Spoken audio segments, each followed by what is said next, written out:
My name is Sabrina. I spent $10,000 to rent a luxurious chalet in Aspen, where I imagined my whole family would gather for a warm Thanksgiving filled with laughter.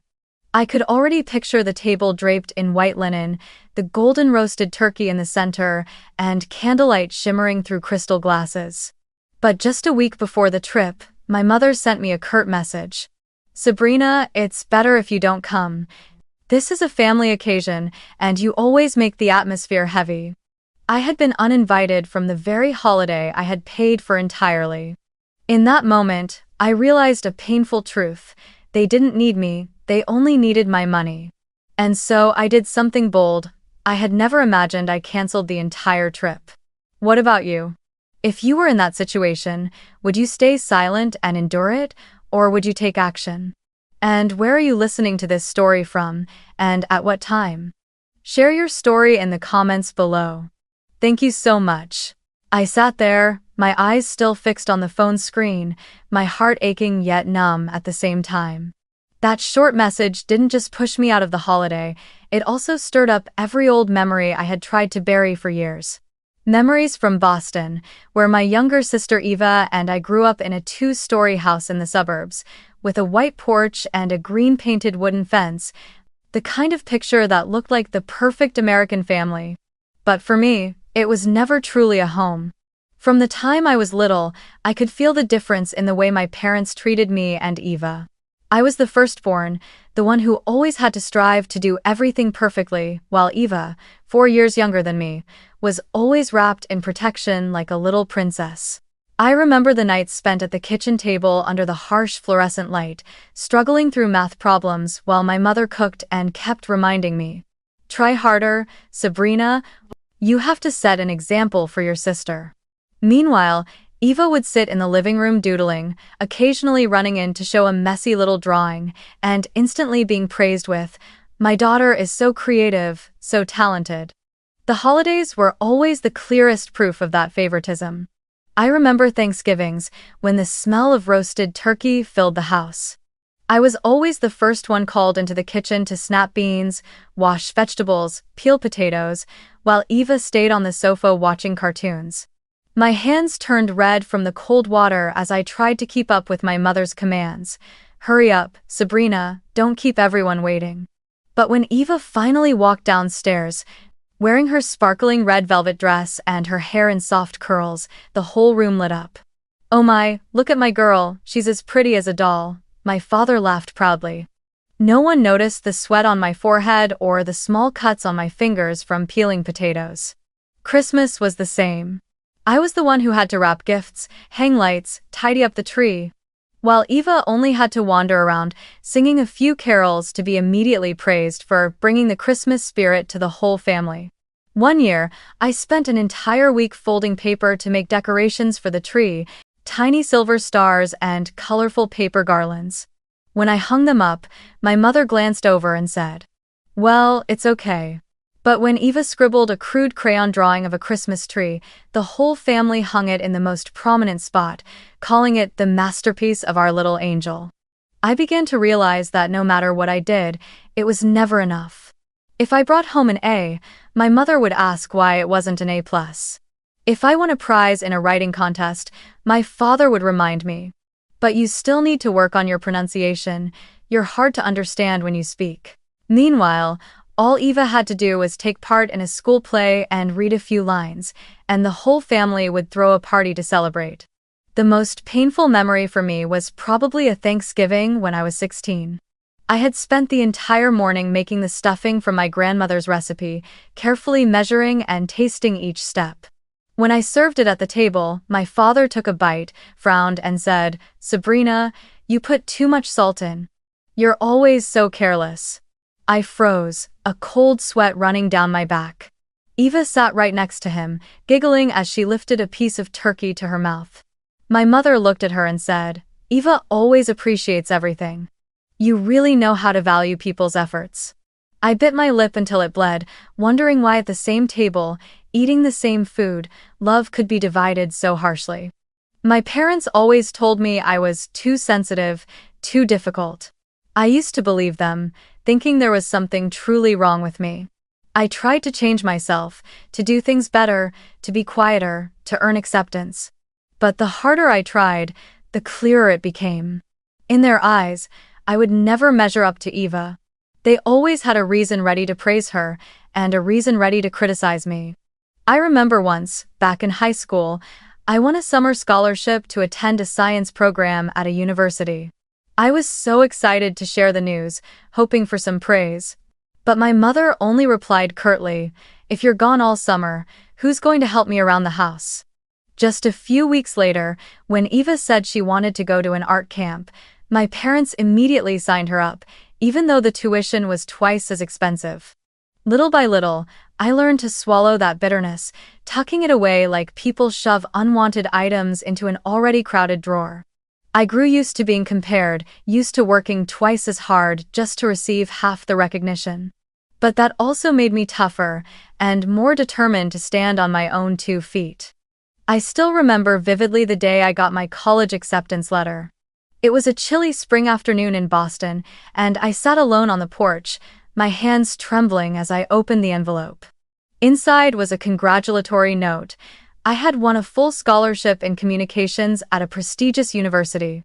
I cried not because I was weak, but because, for the first time, I felt that my quiet efforts had been recognized. Not by my parents, but by the world outside. Yet when I showed the letter to my mother, she only shrugged. "Well, that's good, but don't get too confident. College is hard, you might not last." That sentence etched itself into my heart and became the silent fuel that carried me through the years to come. During my 4 years in college, I managed everything on my own.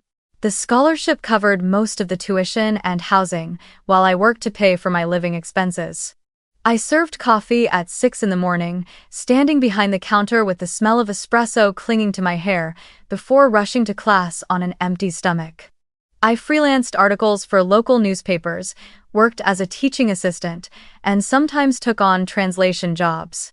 Every night I returned to my dorm with burning eyes from staying up too late, but inside, my determination was on fire.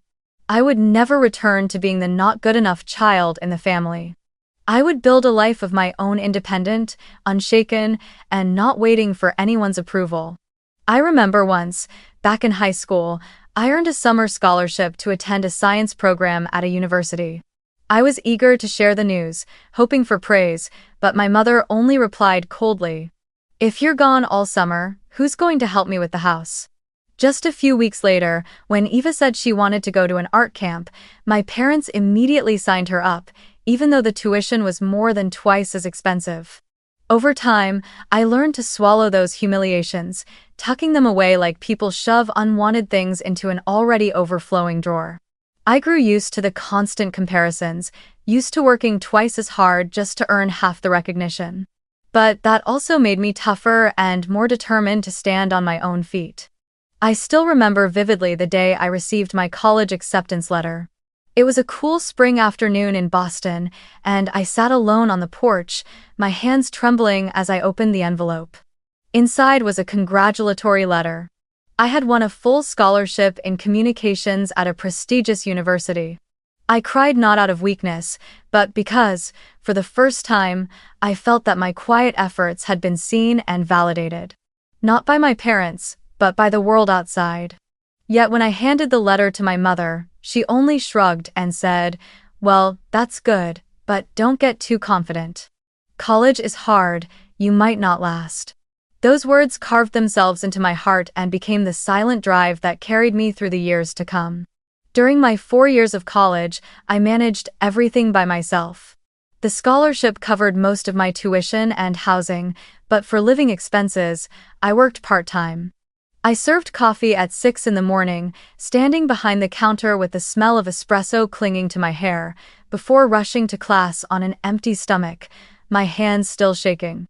I wrote freelance articles for local newspapers, worked as a teaching assistant, and sometimes took on translation jobs. Every night, I returned to my dorm with burning eyes from staying up too late, but inside, my determination burned even brighter. I promised myself I would never go back to being the not good enough child in my family. I would build a life of my own, independent and free, no longer waiting for anyone's approval. When I graduated, I already had an impressive resume and received a job offer from a rising tech company in Seattle. I didn't know anyone in the city. I only had one suitcase of clothes, a few books, and an old laptop. But I believed I could start again from zero. The early years in Seattle were tough. I lived in a cramped apartment, took the bus to work every morning, and spent my evenings studying to sharpen my skills in digital marketing. I worked harder than anyone in the office, taking on extra projects, staying up late to run analytics, design campaigns, and present to demanding clients. Step by step, I earned recognition not through empty praise, but through real promotions. By my 7th year, I had become marketing director, leading a team of nearly 30 people and overseeing campaigns worth tens of millions of dollars. Meanwhile, Eva chose a very different path. She didn't continue with college but got married right after finishing high school. Her husband, Tyler, worked in real estate and made enough to get by, but my family always stepped in to support them further. I knew my parents were still sending Eva money regularly, helping with credit card debt, contributing to a new car, and more. Their reasoning was always the same. Eva needs help to settle down in life, while for me it was, you're independent now, you don't need anyone. On the surface, that might sound fair, but in reality, it was just another way they kept pouring love and attention into Eva while draining it from me. Every time I visited home, I'd see Eva showing off a new designer bag or a trip to Hawaii, with my parents looking at her with pride. When I tried to share about landing a multi-million-dollar project at work, they would only nod half-heartedly, then quickly change the subject to, Eva is about to upgrade her kitchen. Money had never been a real issue for me once my career was established. I was earning a 6-figure salary each year, traveling constantly for business, staying in 5-star hotels, and moving in circles with executives and entrepreneurs. But in the quiet moments, sitting alone in my sleek apartment in downtown Seattle, I still felt something missing. Success in the outside world could never fill the void left by being overlooked within my own family. I used to hope that if I reached a high enough position, they would see me differently. But every time I called home, the conversation always circled back to Eva. I was the busy daughter far away, while Eva remained the heart of the family. Maybe that was why I spent $10,000 to rent the chalet this year. I didn't lack places to vacation, and I didn't lack friends to celebrate Thanksgiving with. But deep down, I wanted to try just once to create the perfect family gathering, where everyone could sit at the same table without distance or division. I thought that if I poured myself into arranging every detail, if I prepared a flawless holiday for them, maybe then I would finally be seen as a true part of the family. I pictured my mother smiling at me in the candlelight, my father raising a glass and saying, "Sabrina, you've done something wonderful," and Eva sitting beside me without being given special treatment. I knew it was a fantasy, but I still wanted to believe. I remember vividly the day I called the resort manager in Aspen to book the chalet. It was a luxury log house tucked deep among the pine trees, its sloping roof blanketed with snow, a wide balcony opening straight toward the majestic Rocky Mountains. The living room had soaring ceilings and a massive stone fireplace, the flames promising to turn the entire space into a warm refuge against the winter cold. The kitchen was spacious, with an oak bar counter and enough room for a whole family to cook together, bake pumpkin pies, and prepare a turkey feast. There were 15 bedrooms, each decorated with cozy quilts and large windows that looked out over the forest. I imagined all of us gathered around a long, white-clothed table, the golden light falling across our faces, the sound of laughter echoing through the room. I thought, maybe just maybe this would be the chance for my family to finally feel like a real family. When I signed the contract, I couldn't hide my excitement. I even asked the manager to send me the latest photos to make sure everything looked perfect. Then I hurried to open the family group chat and typed, "Everyone, I've rented the chalet in Aspen for Thanksgiving. Everything is taken care of, you just need to come and enjoy." I hit send, my heart pounding as I waited for their reactions. And just as I had hoped, the screen lit up immediately. Eva sent 3 heart emojis in a row, my mother wrote. "Oh, thank you, Sabrina, you're so thoughtful." My father added a clapping emoji, and a few relatives jumped in with comments like, "That sounds amazing," and "This trip will be unforgettable." Reading each line, I felt a joy I could barely describe. Finally, for once, my family seemed to acknowledge me. In the beginning, the group chat overflowed with excitement. Eva kept sending links to new dresses, showing off which one she planned to wear for the elegant dinner in Aspen. My mother started discussing which wine to bring. My father said he would prepare a few funny stories to tell at the table. I smiled, feeling relieved. Maybe this time things would really be different.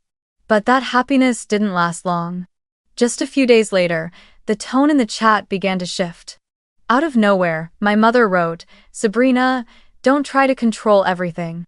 Let everyone do some things themselves." I stared at the message, a little stunned, because I hadn't imposed anything beyond arranging the place. I gently replied, "I only want everyone to feel comfortable, not to control." Then Eva chimed in, "You're always overdoing it. It's just a trip, no need to make it so complicated." I bit my lip, my fingers trembling as I typed, "I just want the family to have a complete holiday where no one has to worry." But deep down, I already knew. For a long time, whatever I did would always be twisted into making too much of a fuss. In the days that followed, the veiled criticisms grew sharper. When I sent a suggested menu, garlic butter, roast turkey, stuffing, mashed potatoes, cranberry sauce, roasted pumpkin, my mother replied curtly, "You don't need to plan everything." Eva added, "Are you trying to turn the whole holiday into your own show?" I stared at the phone screen, my hands icy. All my efforts, instead of being welcomed, were treated as a burden. A creeping sense of dread began to settle in. Maybe I had been wrong to hope for anything good from them. The breaking point came with a message on Saturday night, just a week before the trip. I had just finished a long day at the office and was sitting blankly at the table with an unopened takeout box in front of me. My phone buzzed, and the screen lit up with a text from my mother. "Sabrina, it's better if you don't come. This is a family occasion, and you always make the atmosphere heavy." I read the words over and over, my hands trembling. A hollow roar filled my head, followed by the sensation of someone squeezing my heart. I had been uninvited from the very holiday I had paid for. That luxurious chalet, the warm wooden house where I had pictured my family gathered together, had become the place from which I was excluded. I sat frozen for a long time, my eyes burning. The pain wasn't only from being shut out, but from the message beneath the words. To them, I wasn't part of family time. I was just the one who poured money into making their perfect holiday, while my presence itself was a burden. After all these years, the same cycle remained. They only wanted what I brought, not who I was. Outside, the rain fell softly, droplets racing down the window like a meaningless competition. The takeout box sat untouched, the cold teriyaki sauce mixing with the leftover morning coffee into a floating, nameless smell. In the silence, I opened the photo album the manager in Aspen had sent, the balcony blanketed in snow, the living room with its stone fireplace, the gleaming kitchen, the bedrooms with thick quilts. Each picture felt like a small, precise jab at the softest parts of me. I pictured the scene again. The whole family gathered, the fire crackling, the warmth of wine on our lips, my mother seated at the head of the table, my father telling stories, Eva laughing, and me standing up to pour more wine, smiling, nodding, trying to convince myself that I belonged. Then my mother's message flashed in my mind like a neon sign. "Sabrina, it's better if you don't come." Those two words, "don't come," felt like icy rivets pinning me to the chair, fixing every memory into a picture so sharp it could no longer be denied. I felt betrayed in a way I knew all too well, not the loud kind of betrayal, but the silent, polite, tidy kind, written in the voice of family logic. They only needed the trip. They only needed the atmosphere. They only needed the perfect photos. As for me, I was the noise, the one who made things heavy. In my head, one sentence rose as clear as if someone had whispered it into my ear. "They don't need me, they only need my money." At first, that thought choked me, then opened into a vacuum stretching from my chest to my throat, forcing me to breathe deep, like an athlete finishing the last lap. I tried to rationalize, the way I had done for years. Maybe my mother was just stressed, maybe Eva was irritated, maybe they didn't mean it, maybe I was overreacting. But the more I searched for gentler explanations, the more I realized there was nothing to soften here. Some truths don't need to be shouted to be real, they only need to be repeated long enough, often enough, in the right places. Their favoritism was exactly that. Repeated, steady, wearing me down, until one day it carved itself into me like a permanent crease. I stood up, poured myself a glass of red wine, the one I had planned to bring to Aspen and open on Thanksgiving night, and took a sip. The bitterness spread across my tongue, then warmed as it slid slowly down my throat. I looked around my kitchen, at the copper pots hanging neatly, the chef's knife with its worn engraving, the darkened wooden cutting board. All of these things I had bought with my own money through late nights at the office, through rewriting campaign proposals for the 9th time, through meetings where I swallowed back tears as family emails arrived with words like, "We're having dinner to celebrate Eva this weekend. Drop by if you're free," as if I were just a passing guest. And now, even the holiday I had paid for had no place for me. I scrolled back through the group chat, up to the first messages when I announced I had rented the chalet. Eva's hearts, my father's clapping emoji, my mother's thank you. Symbols like bursts of confetti, bright and colorful, but when the paper falls to the floor, the room is still empty. Their gratitude had always been like that light, fleeting, falling without ever landing, pretty but never warm. I asked myself why I had still been foolish enough to believe that this time would be different. I set the glass of wine down, leaned against the kitchen counter, and closed my eyes. Images of my childhood flickered past like a fast-forwarded reel. My hands in cold water, washing potatoes, Eva's laughter from the living room, my mother's voice steady but sharp. "Sabrina, don't overdo it." My father's slight frown as he tasted the stuffing I made, the empty chair beside me at every dinner because I was always in the kitchen. All of it rushed back and layered over tonight's message, forming a complete picture. They had never wanted me at the center of anything. They wanted me useful, not present. I opened my eyes and drew in a deep breath. The raw sting of pain had passed, leaving behind a numb burn like a healing scab. And on that numbness, slowly and unmistakably, another layer of emotion rose: anger. Not the quick, explosive anger that dies out fast, but an anger with order, with memory, with numbers, with receipts, with a name and address. Aspen Chalet, $10,000, a card in my name, a confirmation email in my name, a cancellation policy I had read carefully. That anger coursed through me like an electric current, illuminating every corner. I had bought a shared dream with my own money, and they had cut me out of that dream with 2 words: "Don't come." If this were a business deal, I was holding a contract with a blatant breach of good faith. If this were a marketing campaign, the sole KPI togetherness had failed, and the cause lay in the core target audience family who had no real demand for the product, my presence. Those dry comparisons somehow steadied me. I had spent my whole life trying to please them. Maybe it was time to use what I did best to protect myself: reason, facts, and decisions. I thought about value, a word my work forced me to weigh every single day. What was my value in their eyes? A walking credit card, a logistics coordinator, a cushion so that Eva and my mother would never feel the rough edges of life. And what was their value in my eyes at that moment? A string of sugar-coated demands, a family occasion redefined for their convenience, a room full of people with no seat for me. The truth was stark. I had paid for a place at a table that was never truly mine. And when they asked me to step away, they expected me to leave quietly, like a polite servant, closing the door softly so the family atmosphere would remain undisturbed. At that thought, I laughed, a short, dry sound, like the pop of an empty bottle. I was no longer 16. I was no longer the 22-year-old girl behind a coffee counter, hands shaking from hunger. I was a 35-year-old woman who had built her life from nothing, who had learned how to read contracts, how to negotiate, how to walk away from meetings where I wasn't respected. And I could walk away from a family meeting like this one too. But walking away wasn't enough. Somewhere inside me, a calm voice spoke. It's time to take back the decision. I set my phone on the table, opened the confirmation email from the resort, and reread the cancellation policy. The terms were clear. Cancel 3 days before for a partial refund, cancel 7 days before for a full one.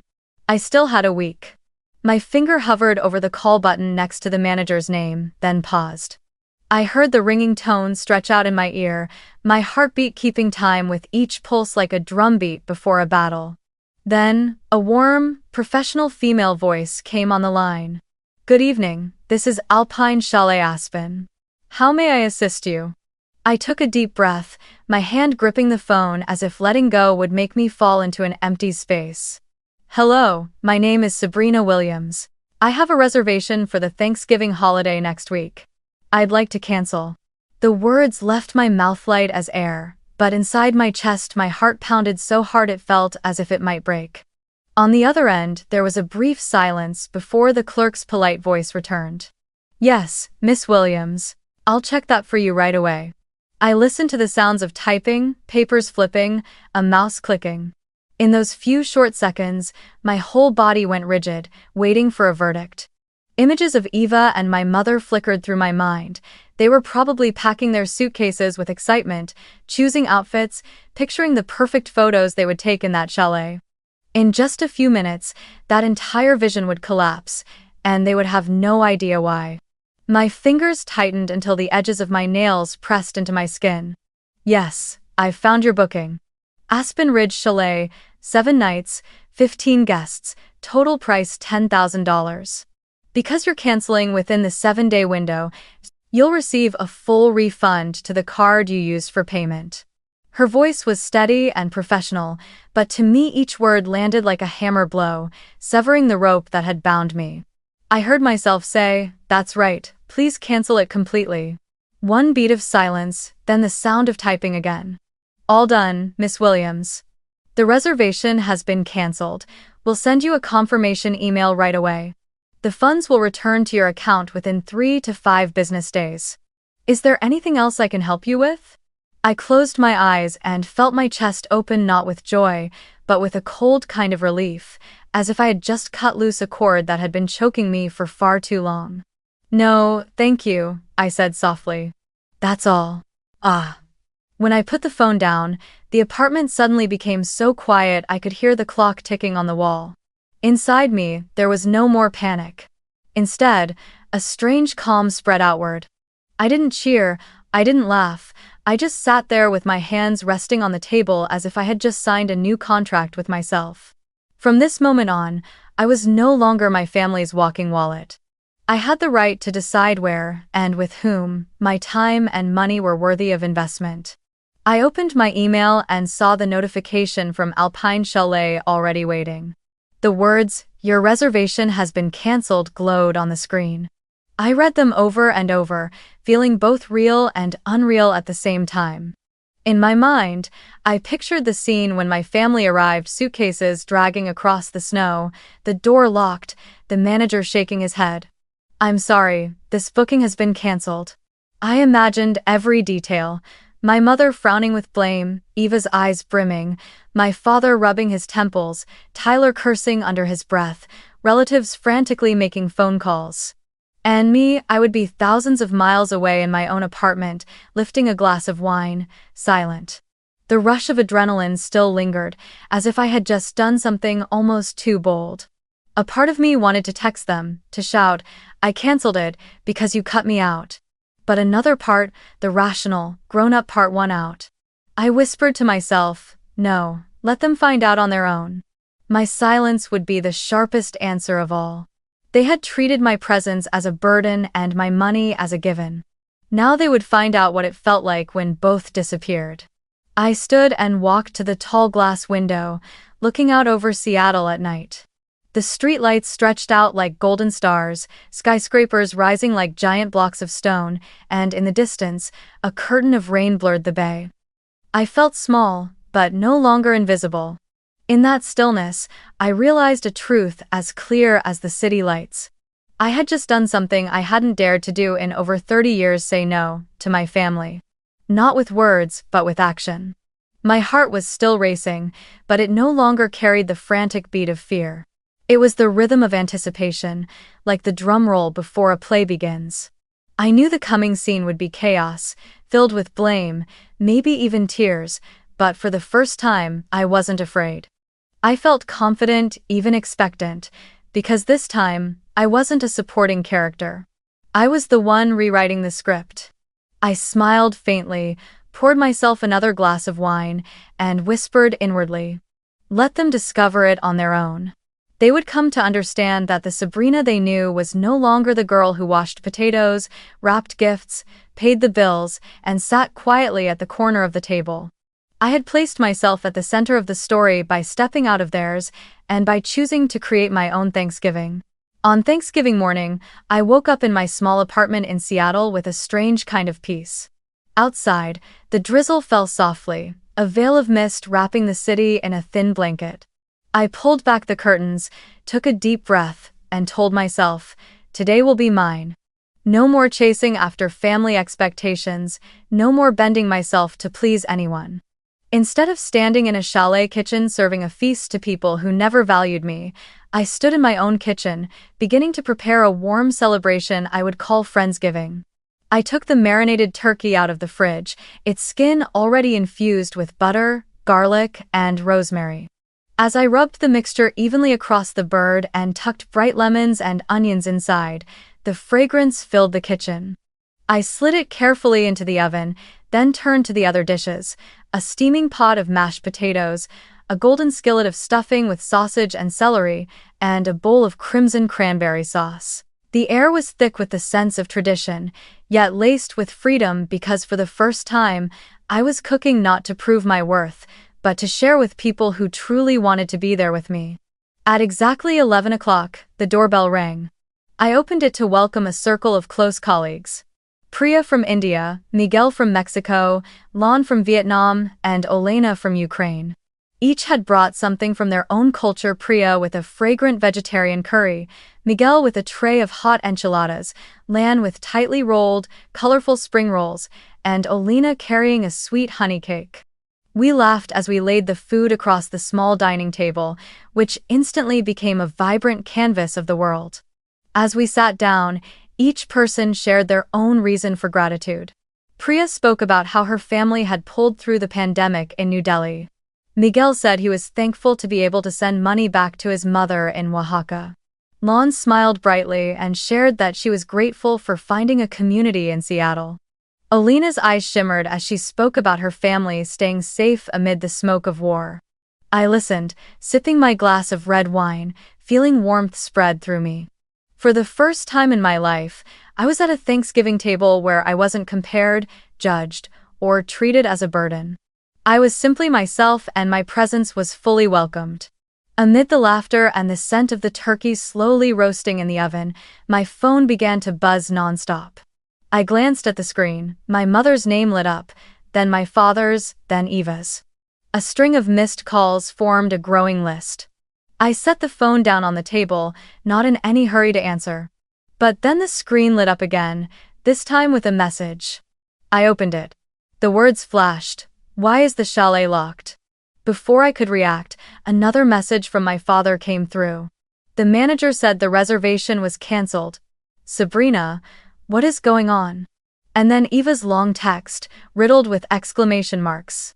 "Do you know we're standing outside in the snow? Everyone is freezing, the luggage is dumped all over the yard, the kids are crying. Explain this right now." "How?" I stared at the screen for a long moment, then let a faint smile curl at the corner of my lips. Just as I had imagined. The vision they had of a perfect holiday had burst like a soap bubble, leaving them shivering in the mountain cold. I pictured my mother stomping her feet in the snow, Eva screaming at Tyler, my father fumbling with his phone as his hands shook in the icy air. The image didn't bring me glee, but it did bring me clarity. I had been right.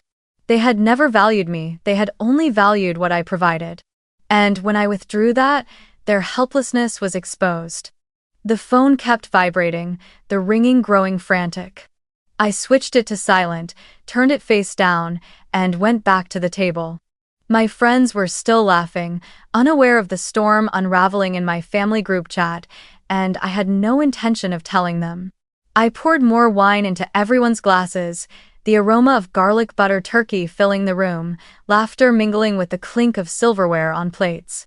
I took a sip of wine, the mellow bitterness sliding down my throat, and without thinking, I smiled. In that moment, I realized this was my true Thanksgiving. Not a $10,000 chalet, not glowing lights staged for Instagram, but a small dining table, dishes from around the world, and people who looked at me with gratitude simply because I was there. No one told me I was too sensitive. No one pushed me out of the frame. There was only pure joy, born from sharing food and stories. By 3 in the afternoon, the turkey was roasted to a golden brown and placed in the center of the table, its aroma filling the entire room. Together, we carved it, passed the plates, and filled every silence with laughter and conversation. My phone sat untouched on the kitchen counter, its screen flashing on and off with new calls and messages piling up, but I no longer cared. I had chosen silence, and never had silence tasted so sweet. That evening, after my friends had left, I cleaned the kitchen while soft jazz played in the background. Glancing at my phone, I saw dozens of unread notifications, voices of panic, anger, and blame waiting behind the screen. But instead of trembling like before, I simply picked it up, pressed the button to darken the display, and set it aside. I poured myself one last glass of wine, sank into the sofa, and looked out the rain-streaked window. The city still glowed, the rain still fell, but inside me, the storm had finally gone quiet. It was the first time in my life I had a Thanksgiving. I was truly grateful to myself for having the courage to step out of the toxic cycle, grateful to the friends who sat at my table, and grateful for the silence I chose. A silence stronger than any protest could ever be. In stark contrast, my family's holiday unraveled into chaos. By 8:30 that night, the group chat had turned into a raging flood. After being refused service by the manager, Uncle Larry wrote, "Everyone, I found a motel at the base of the mountain. Cheap, 4 hours drive from here. Not nice, but it has rooms." My mother immediately replied, "Book it, everyone head down the mountain." Then came a stream of instructions. "Bundle up, the roads are slick. Tyler, check the tires. Eva, get the kids into the car first." I pictured the caravan of headlights snaking down the pitch-black slope, red taillights glowing in the wind, windshield wipers scraping against the glass. In my mind, another image flickered: the long table in the chalet, white linens, golden candles, crystal glasses, all reduced to an illusion. Their perfect holiday now redirected toward a neon sign blinking, Pine Hollow motel vacancy. Close to midnight, my mother sent a short video. The motel room was cramped, with patchy beige walls and a musty carpet. The windows were shut tight, yet the sound of wind still whistled through. On the bed, Eva's 2 children curled under the blankets, their eyes swollen from crying. On the nightstand sat a hastily baked frozen pizza, its cheese stringy and uneven, next to a cheap bottle of soda. My mother panned the camera around, her voice both weary and bitter. "Do you see this? This is our family's Thanksgiving. No turkey, no table, just frozen pizza in a cheap motel." She paused half a beat, then sharpened her tone. "All because of your selfishness."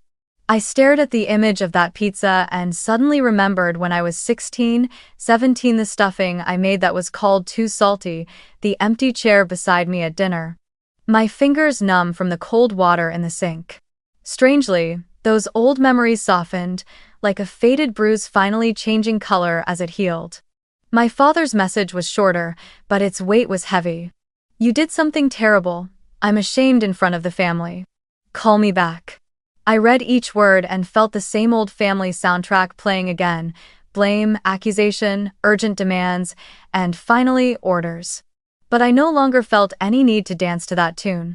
I stood up, brewed a pot of hot tea, and let the scent of mint warm my hands. Outside, Seattle's rain fell steadily, like a lullaby. I leaned against the door frame, my back supported by the solid wood, and suddenly realized my chest was rising and falling slowly, deeply.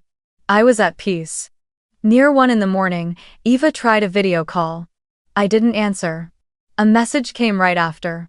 "Do you even know what today is? It's Family Day. You killed it. You always ruin everything."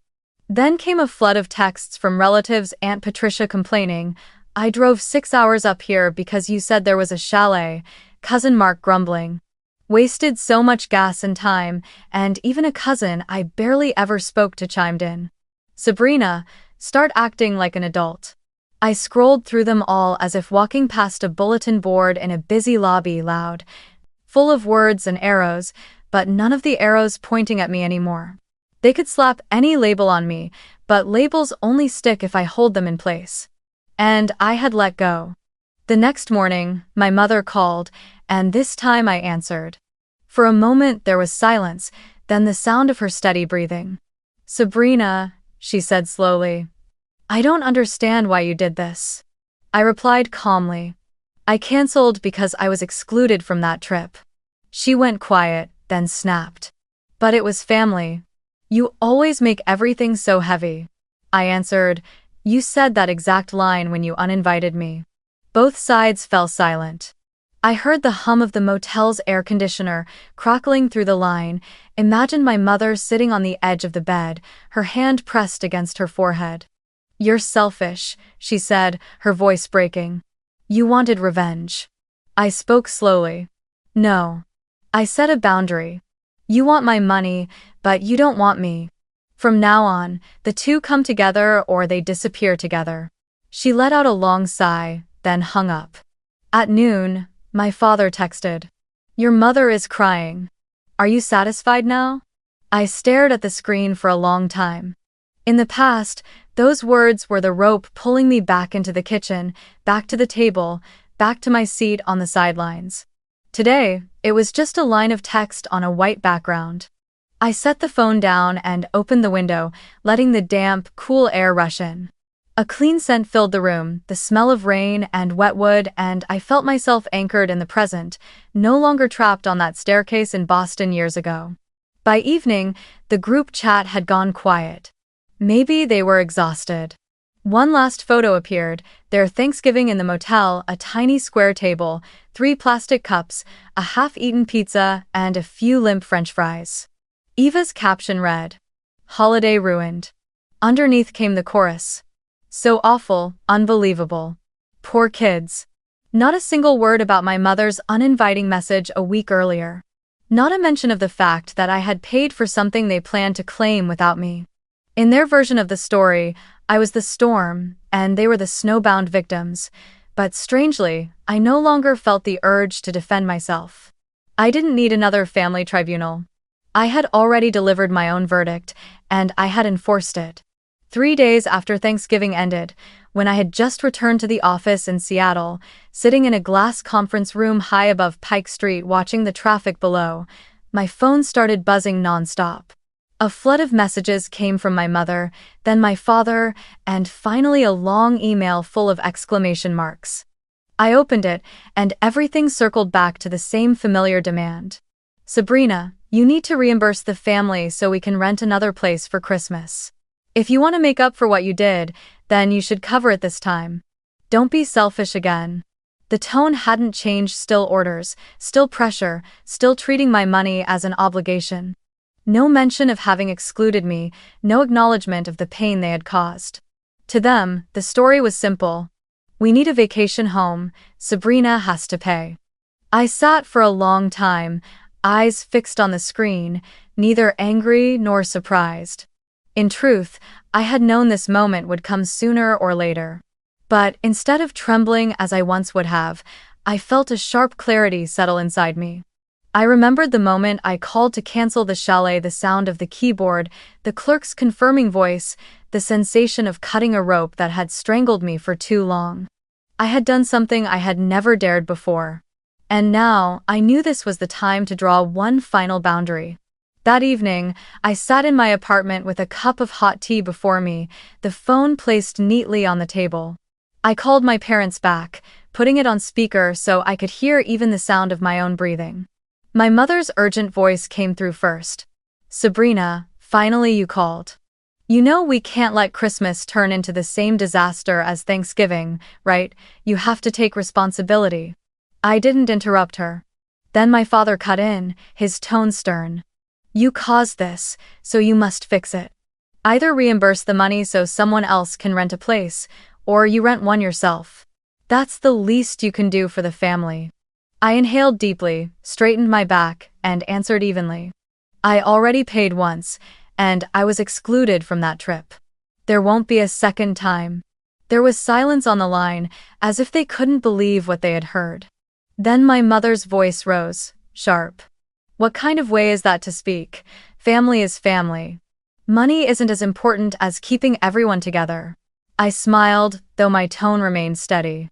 "If togetherness mattered, why did you text me? Better if you don't come. If family truly is family, then love comes before money. But clearly, to you, I'm nothing more than a wallet." My father growled, "You're ungrateful. All these years we raised you, paid for your schooling." I cut him off, my voice firmer than it had ever been. "I went to school on scholarships. I covered my own expenses by working. I built my career myself. Everything I have today didn't come from your support, but from the lack of it. And it was because of that absence that I learned how to stand on my own." I paused, breathing slowly, then continued. "I will not put another cent into holidays where I'm not welcome. From now on, there will be no more financial support, no more attempts to buy love. If all you want is money, look elsewhere. I will keep my love for people who truly value it." My mother burst out, "You're cruel. You're abandoning your own family." I closed my eyes, and a memory washed over me. 16 years old, sitting on the stairs, listening to laughter in the living room as Eva sang Christmas songs while I clutched my math notebook. Back then, my mother had said the same words, "You always make everything heavy." I answered slowly, "I'm not abandoning. I'm stopping the trade of my own self for a place that was never meant for me, though." A loud thud came through the line. My father must have slammed his hand on the table. Then there was only silence. At last, my mother's voice cracked. "You'll regret this." I ended the call without replying. No more tears, no more trembling. Only clarity. I had drawn a boundary they could never cross. That night, I silenced my phone, placed it in a drawer, and put on a soft jazz record. I sat on the sofa, letting the gentle light fall across the green rug. An unfamiliar peace settled over me. I knew that from now on, Christmas, Thanksgiving, or any other holiday would no longer chain me to the cycle of hurt. I would choose the places and the people worthy of sharing them. I would no longer try to hold together a toxic family with money or sacrifice. Inside me, a new decision began to take shape, to focus on my own life. I thought about my work, the projects I truly loved, the group of international colleagues who had given me a complete Thanksgiving. I thought about the trips I could gift myself, the little houses by quiet lakes, the simple gatherings with friends that didn't need to be elaborate to feel warm. For the first time, I saw a future that was bright and clear without the shadow of my family hovering over it. I stood up and opened the window, letting Seattle's cold air rush in. In the distance, Christmas lights blinked on another building. I drew in a long breath and felt my heart beating slow and steady. An old chapter had closed, and I had just set pen to the new one. A chapter of freedom, of boundaries, and of self-love. After that final call with my parents, I began a habit I had never dared before. Every morning, before opening my work emails, I brewed a cup of hot tea, stood by the window overlooking the misty Seattle skyline, and asked myself a single question. How will I be kind to myself today? That small question gradually became the thread leading me to therapy. I found a therapist named Mariah, whose office was a sunlit room on the third floor of an old red brick building. The walls were covered with watercolor paintings, and in the corner stood a deep green monstera plant. In our first session, I told the story of the chalet, then drifted back to the winters in Boston, to the empty chair beside the dinner table because I was still in the kitchen, to my mother's voice saying, "You're too sensitive," to the dull look in my father's eyes whenever I tried to explain myself. Mariah listened without interruption, occasionally nodding, and ended the session with a sentence that left me still for a long time. A family can be a place where we are loved, or a place where we learn to live without love. The first isn't your fault, the second isn't your destiny. From that day, I went to see her every week, learning to name things I once thought didn't need names: favoritism, dependence on approval, the people-pleasing syndrome, the fear of abandonment. Mariah taught me a deceptively simple but difficult exercise. When I heard the words, "I'm disappointed in you," from my mother, I should ask myself, but am I disappointed in how I treat myself? The first time I repeated that in front of the mirror, my eyes burned. The 10th time, I felt my shoulders release. The 30th time, I heard a calm answer rise in my chest. No, I'm learning how to stay loyal to myself. From therapy, I began to bring small changes home. I taped a note above my desk. Family doesn't mean control, boundaries mean strength. I practiced saying short, complete sentences without justification. "I'm busy today." That doesn't work for me. No. When a project at work demanded the team work overnight because a client changed plans at the last minute, I proactively redesigned the timeline, set clear rest hours for everyone, and was surprised to see the campaign run smoother than before.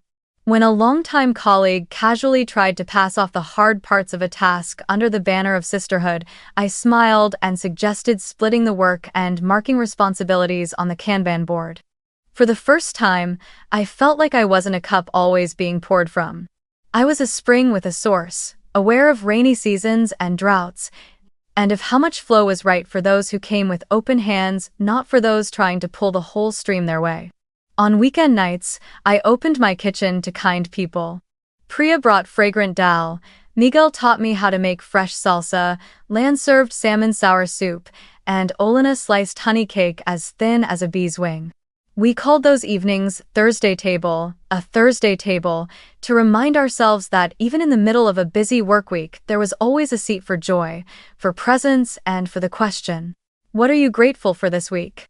Sometimes I was grateful for a morning without rain, a steady burning candle, or a paid email for my therapy sessions. Sometimes I was grateful for the silence in my apartment, where the old soundtrack of guilt no longer echoed. I also learned how to walk alone.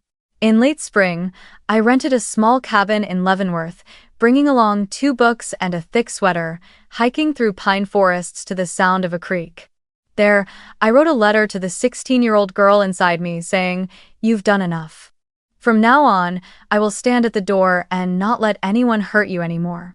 I folded the letter, slipped it into my pocket, and smiled to myself. Never had the phrase, "I'll take care of it," felt so light. Time passed. Autumn returned, and Seattle turned golden orange along the rows of maple trees. A year later, Thanksgiving arrived on a rare clear morning. I woke early, opened the window to let the cold wind in, turned on an old Chet Baker jazz playlist, and placed the turkey on the tray. The scent of butter and garlic filled the kitchen again, but its meaning was different now. I was cooking not to earn a seat at someone else's table, but to invite those who had always saved me a place in their hearts. I set the table with earth-toned linen, a few sprigs of eucalyptus in a glass jar, and wine glasses polished until they reflected the sky outside the window. My friends soon arrived, Priya with a platter of crisp chaat, Miguel with a bottle of mezcal tucked under his arm, Lan beaming as she carried a tray of pandan flan, and Olena wrapped in a wool scarf, holding a basket of dark rye bread. We pulled up extra chairs, extended the table with a wooden board, and turned my small apartment into a banquet hall glowing with warmth. To Sabrina, Miguel raised his glass. The one who taught us that family of choice isn't just a slogan, it's a creation. I laughed, clinked my glass, and listened to the crystalline sound like rain and sunlight tapping against a roof. We shared our stories of gratitude for the year. Priya said she had dared to turn down an exploitative project. Lan spoke about taking a long leave to visit her family in Saigon. Alina proudly shared that her mother had just learned how to use video calls. Miguel said he had reconciled with his older brother after 3 years of silence. When it came to me, I simply said, I'm grateful that I've learned how to choose myself without asking anyone's permission. The table fell silent for a beat, then erupted in applause, not loud, not showy, but full, like an embrace. Evening fell, and the kitchen glowed hot with the oven and laughter. Someone switched on a string of lights around the doorway, their golden glow spilling over our shoulders. I carried out the turkey, the knife slicing through its crisp skin with a gentle crackle, mashed potatoes fluffing beneath the spoon, cranberry sauce streaking deep red across the white plates like a bold brushstroke. We ate slowly, spoke slowly, leaving spaces between words to really listen. At one moment, I looked around and saw everyone bent forward, not toward their phones, but toward laughter. And I realized, this was the image I had tried to buy for decades, and in truth, the moment I stopped paying for places that had no seat for me, it came on its own. After dinner, we carried blankets out to the balcony, gathered in a circle around a small electric fire pit, warming our hands, watching the city lights below move like schools of glowing fish swimming through the streets. Someone told a silly story, and we all burst into laughter. I leaned back in my chair, drew in a deep breath of cold air, and Mariah's voice echoed in my mind. Happiness isn't loud, it endures. When everyone left and the apartment settled, only the soft hum of the dishwasher filled the silence like waves. I stood in the kitchen, washing the last glass, warm water slipping through my fingers like a lullaby. Then the phone on the table lit up, buzzing hard, flashing with dozens of missed calls from Mom, followed by a flood of messages. I dried my hands, walked over, and read the words as they poured in with a calm detachment. Sabrina, where are you? Do you know this day is for family? You're awful. Call me back. Are you coming for Christmas? The words flickered like dying embers, bright enough to remind me of an old harbor, but no longer warm enough to draw me back. I set the phone face down, a natural smile spreading across my lips, not triumphant, but the smile of someone who has just laid a stone firmly in place on the bridge they are building. I dimmed the lights, lit a scented candle, and placed it in the center of the table now scattered with a few crumbs. The small flame stood tall, unwavering. Before bed, I wrote a few lines in my journal, words I also want to leave with those of you listening to this story. Sometimes, to find your own worth, you must dare to step away from the blood family that poisons you. Not to deny where you came from, but to protect where you're going. Not to seek revenge, but to stop wounding yourself. I closed the notebook, drew the curtains, and slipped under the covers. Outside, Seattle's rain began again. I closed my eyes, listening to the steady rhythm on the roof, like the heartbeat of a city that holds me without demanding anything in return. On the table, the phone lay face down, silent. In my chest, my heart beat slow and steady. And in the warm darkness of my room, I knew I was finally home.